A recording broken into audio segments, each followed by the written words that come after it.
We'll go back to the beginning of your military experience. Did you enlist or were you I drafted? enlisted to keep out of the Army. I wanted to join the Navy or the Marine Corps, so I joined the Navy And what year was that? in the early 40s, 41, 42, something like that. Do you remember how old you were at the time? Were you pretty young? About 1920, somewhere in that. I see. And where did you live at the time? We lived at Hutchinson, Minnesota, with my folks. I just got through high school and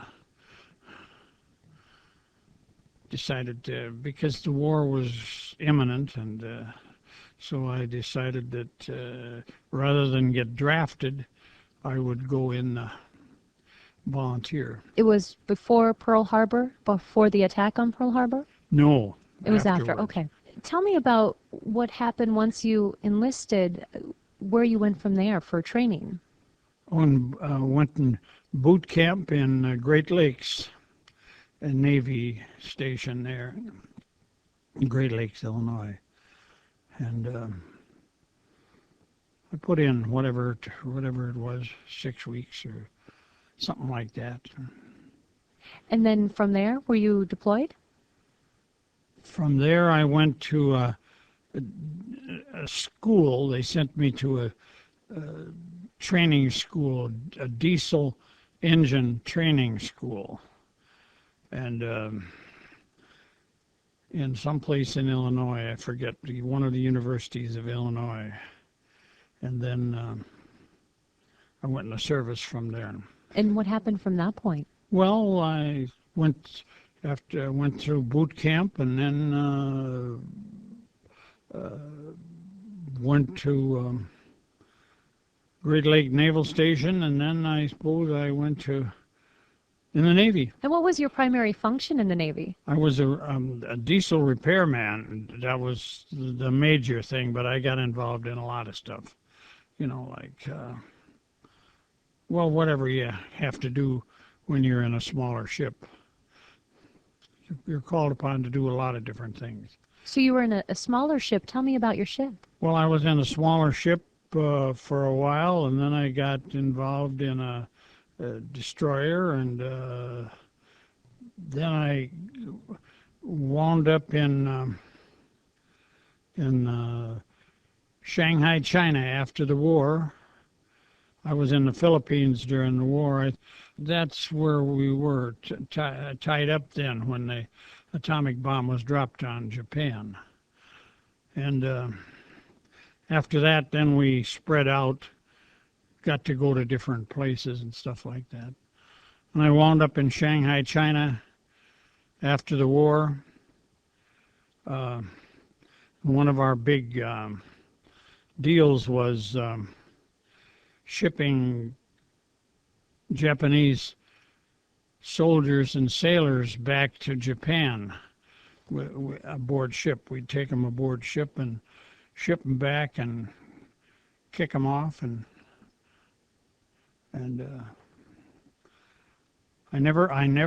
I was in Japan, but I never set a foot on Japan soil because I never had any. I didn't care for it. I didn't want to do that because I was prejudiced, and I still am a little. Tell me how you felt about the Japanese. Well, at the time, I certainly didn't have much respect for them. And I guess after that, I mellowed a little bit, but I still don't respect them. And that's it, I guess. Mm-hmm. Did you see a lot of combat with your position on the destroyer? No, not a lot. I was mostly in a support group. I was there after the war was okay, but we weren't on a killer mission. We were a support group. I was a first-class petty officer.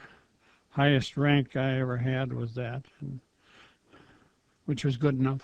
Tell me what you felt when the atomic bomb was used on Japan. Do you remember how you felt or where you were, your reaction? We were tied up in the Philippines, and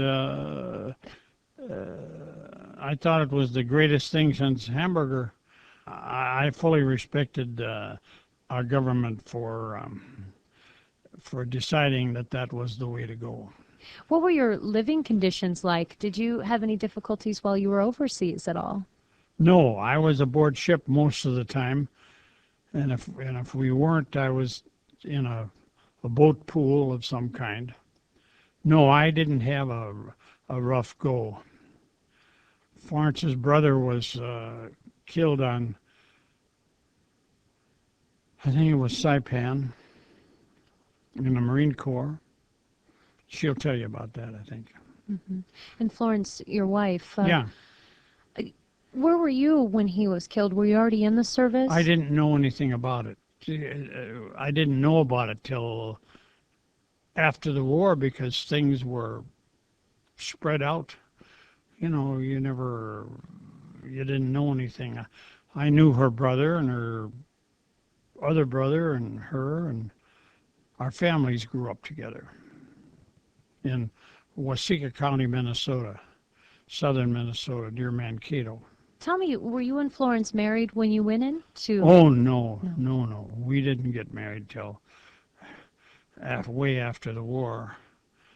And I went to school, and she helped me go to school. She was working, she's an RN, graduated from St. Mary's Nurses Training in Rochester, Minnesota, and she supported me while I went to the university. Of course, the GI Bill paid part of it, not all of it, but she helped, and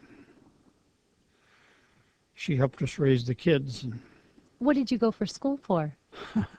that's a different thing. I was supposed to be, and I graduated to be a school teacher in industrial arts or manual training, what they call, but they didn't pay any money to teach school. And Honeywell paid me much better money, and I got to work didn't have to put up with a bunch of kids. And I worked for Honeywell for, I think it was 32 years. Tell me about how your parents felt about you being in the military. Did you My mind? dad was a World War I veteran, and he had nothing against me going in. And I had a brother, Walt, who went in the Navy also. I guess he didn't have anything against us. Of course, he didn't want us to get killed, but that's why I joined the Navy. I thought I had a better chance than the Marine Corps or the Army. Did your brother Walt come home okay? Oh, yeah, we both did. We both did. He lives in Minneapolis now. He's retired. And a little younger than I am, but How long was it after the war when you returned? I mean, did you have another year or 2 years that you served after the war ended? I don't have an exact figure, but after the war was over, I decided that I wasn't contributing anymore, so I got out. That was a possibility for us. We could get out, and they didn't need us anyway. They didn't need us in the service, so Curious where you think maybe your feelings towards the Japanese came from. Was it the fervor around the opinions of Americans or your fellow shipmates? Where do you think you picked up those emotions that you had? oh, it was at the time there was a lot of anti-Japanese propaganda, rightly so, I guess, because they had bombed Pearl Harbor and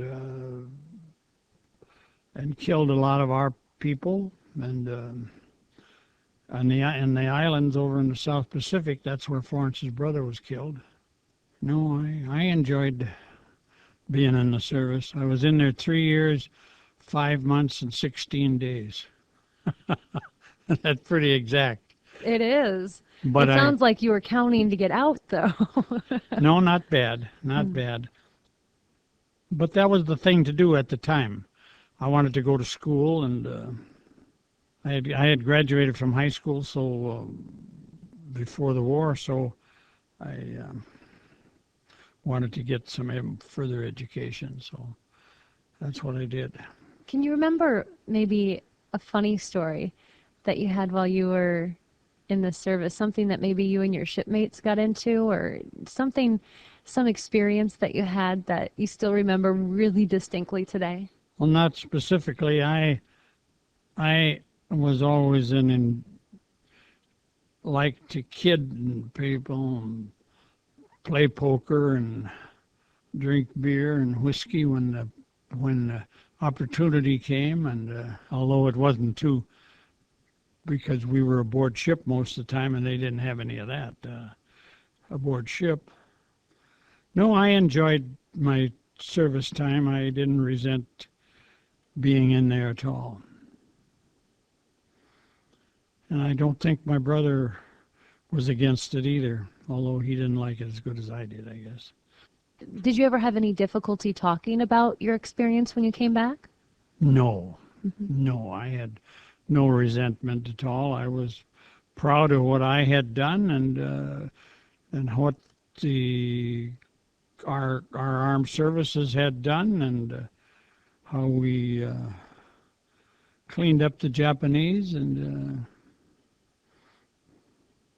no, I was happy. I enjoyed my pretty near 4 years in there. I'm too old to do it again. Well, you are 85. Yeah, I think we can only ask that of one of you of once, right? Yeah. yeah.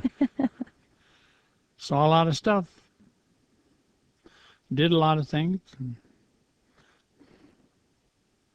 And now I didn't resent it, as long as I resented people getting killed. Florence's brother was, although I didn't know that till after the war was over, or pretty close to it, because we didn't keep in contact. It was tough to do, keep in contact with anybody. I didn't know Tom was killed in Saipan.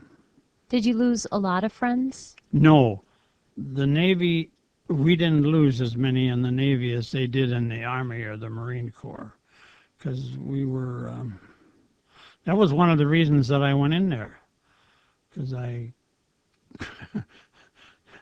guess I was counseled by my father. He was in World War I and in the armed services over in Europe, and I guess I had respect for what he had gone through, and so that's one of the reasons I went in the Navy.